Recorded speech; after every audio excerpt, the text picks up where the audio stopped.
The gentlewoman from Texas is recognized.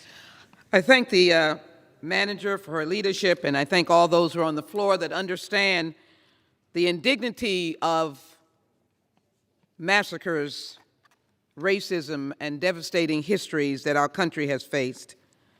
We too are Americans, and I love this country. Last night on the floor of the House, I said that as a young girl, I knew about the Nina, the Pinta, and the Santa Maria.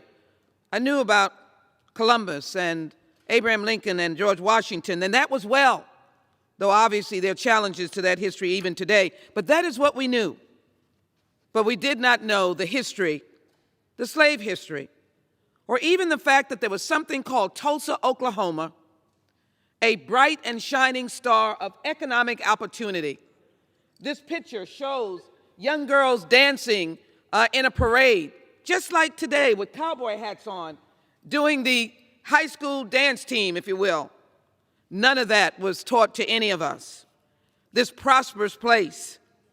And then a community known Greenwood in June 1921, after a series of heinous events nearby, it destroyed the entire Greenwood. We knew nothing about this.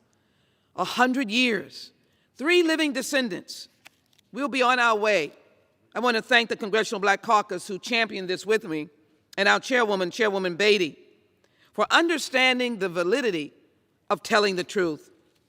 In this story, they saw men and women and children driven like cattle, huddled like horses, and treated like beasts. I saw hundreds, this is a testimony, of men march through the main business section of Whitetown with their hats off, their hands up, with dozens of guards marching them with guns and cursing them from everything mentionable. They died, 300, in unmarked graves. They were murdered. The attackers looted and intentionally burned an estimated 1,256 homes in Greenwood, America's Black Wall Street, along with nearly all of the district's churches and schools and businesses. When others begin to say, pull yourself up by your bootstraps, these freed slaves were barely 100 years, and they developed Greenwood. But yet, this is what happened.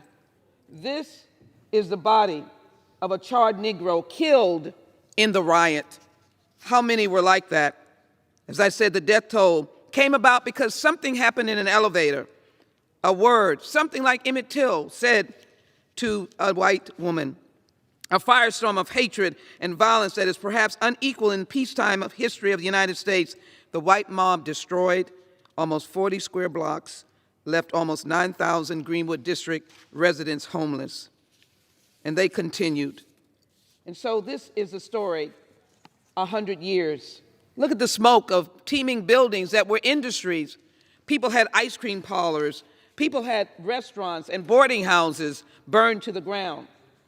We come today to say the burned out rules of Greenwood, there's one door left in Tulsa, to be able to embrace those from Tulsa, Oklahoma. They will be here tomorrow for a hearing in the Judiciary Committee. I am honored that this legislation will honor them, and we will know. An additional minute. Gentlewoman is recognized for an additional minute. We will know, and history will tell us, that embedded in the annals of the congressional record will be HRES 398 that talks about that story, but yet we rise above that, not so much to ignore it, but we ask that we condemn the violence in this resolution. We ask a rejection and active opposition to the false ideology of white supremacy. We ask for tolerance and unity.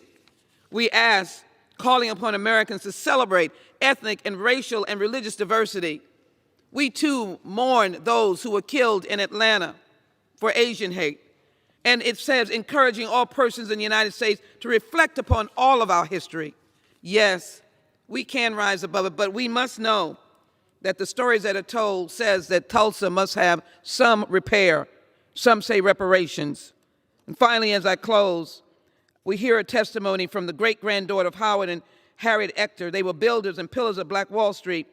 They were featured in the Smithsonian, but they, as a little girl, their great-great-granddaughter, was saved by hiding in a chicken coop at age 9 to dodge bullets.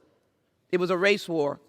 We should not ignore our differences, but we should be unified by who we are. I am delighted to support this resolution. Ask my colleagues to vote for it. With that, I yield back. Gentlewoman from Texas yields back.